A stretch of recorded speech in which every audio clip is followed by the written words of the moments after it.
Hello everyone, आज हम class 11th hornbill book की फर्स्ट पोएम अ फोटोग्राफ के question answer, word meaning and central idea of the poem को अच्छी तरह से समझेंगे और कॉपी में नोट भी करेंगे।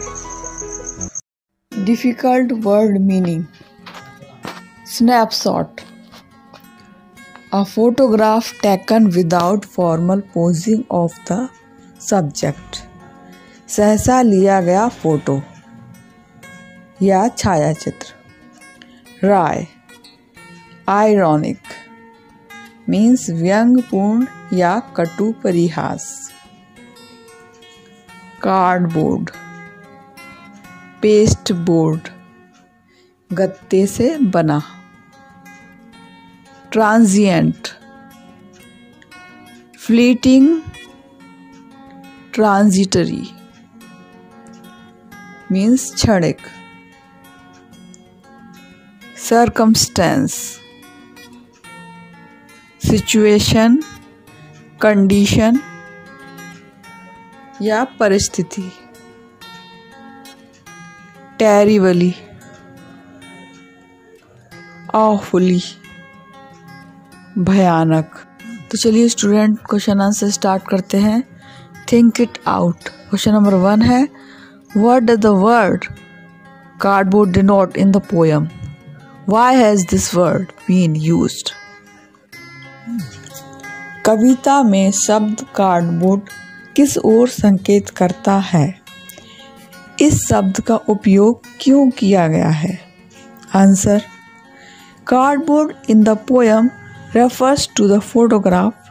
This word has been used because photograph is now just a piece of paper with a memory as the poet's mother is dead now. It shows that human life is transitory and the cardboard which remains is a memorable piece of paper. Cardboard इस कविता में छायाचित्र का संदर्भ देता है। यह शब्द इसलिए उपयोग में लिया गया है कि छायाचित्र अब एक कागज का टुकड़ा मात्र है। यादगार के साथ, क्योंकि कवि की माता का देहांत हो गया है।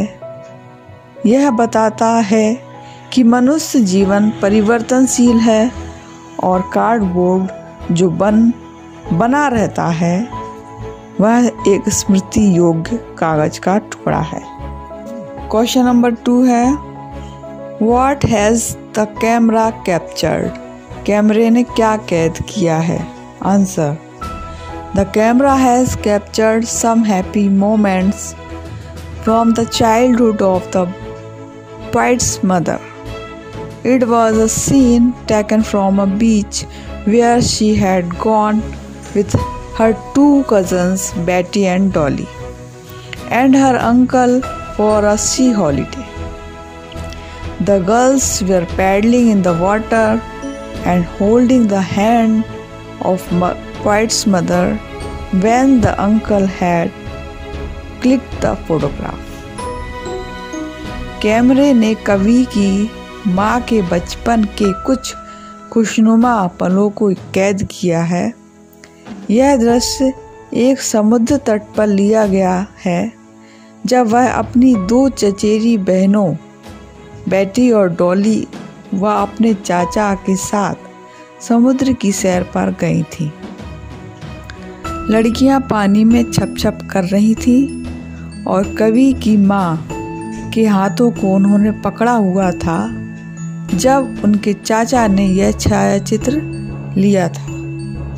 Question number 3, what has not changed over the years? Does this suggest something to you? बरसों बाद भी क्या नहीं बदला था? क्या यह तुम्हें कुछ सुझाव देता है? Answer, the sea has not changed over the years. It is still the same. The sea symbolized eternity. On the contrary, human life is transitory and its transience is compared to the nature, which is permanent and eternal. बरसों बाद भी समुद्र नहीं बदला, वह अभी भी वैसा ही है।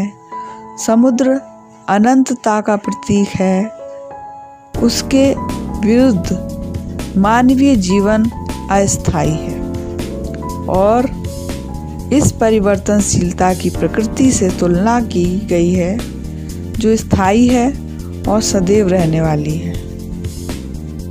Question number 4, the poet's mother laughed at the snapshot. What did this laugh indicate? कवि की माँ इस छायाचित्र पर हंसी, यह हंसी क्या संकेत करती है? Answer, the poet's mother laughed at the happy memories of the moment. She looked back to her childhood and remembered the innocent joys of her childhood days. कवि की माँ अपनी सुखपूर्ण स्मृतियों के क्षणों पर हंसी थी। उसने अपने बचपन की स्मृतियों को देखा और अपने बचपन के दिनों के मासूम खुशियों को याद किया। Question number 5, what is the meaning of line both wry with the laboured ease of loss? Both wry with the laboured ease of loss, इस पंक्ति का क्या अर्थ हुआ? Answer, the line refers to the sea holiday as remembered by her mother and the poet remembering her mother's laughing face. His mother is no more now. The memories in both the cases were beautiful, yet painful to recall as past has passed away fast. यह पंक्ति कवि की माँ और उसके हंसते हुए चेहरे की स्मृति से संबंधित है, जब वह समुद्र की छुट्टियों पर गए थे। उसकी माँ अब इस दुनिया में नहीं है। दोनों मामलों में स्मृतियाँ सुंदर होते हुए भी याद करने में कष्टप्रद है, क्योंकि समय तेजी से गुजर गया है। Question number 6, what does this circumstance refer to? This circumstance का क्या मतलब है? Answer, this circumstance refers to the present situation of the poet, wherein the poet is absorbed in the painful memory of her dead mother, looking at the photograph and thinking of her mother's laughter, and the poet also realizes that it has been the same number of years since her mother died, as her mother's age in the photograph, 12 years. This circumstance कवि की वर्तमान स्थिति की ओर इंगित करता है, जिसमें कवि अपनी स्वर्गीय माँ की कष्टप्रद स्मृतियों में है। कवि की माँ को देहांत हुए 12 वर्ष हुए हैं और उसका छायाचित्र 12 वर्ष की उम्र में ही लिया गया है। Question number 7, the 3 stanzas depict 3 different faces. What are they? 3 चंद 3 अलग अलग चरणों को दर्शाते हैं, वे क्या हैं?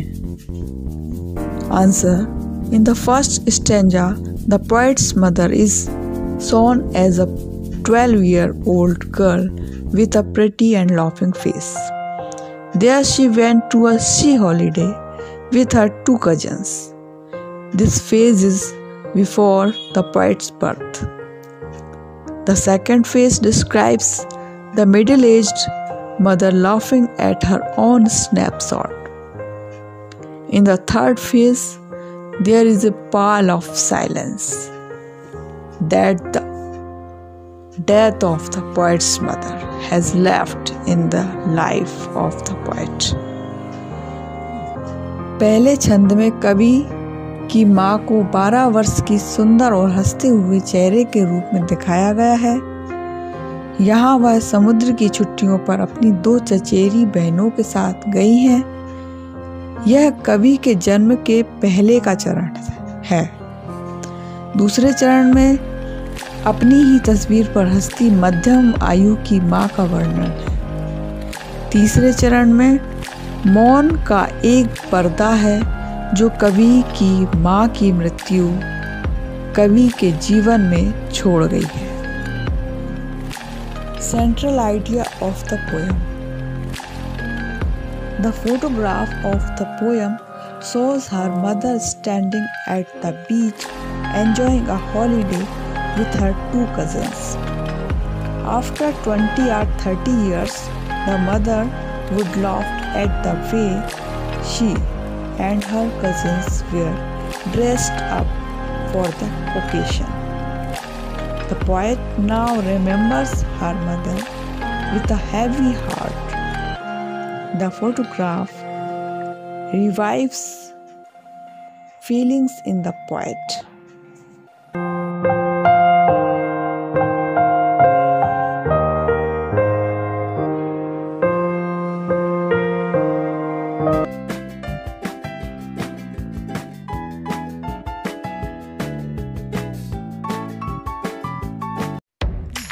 I hope it is useful to you. If you like it, please do hit the like button and subscribe my channel. And thank you for watching my video.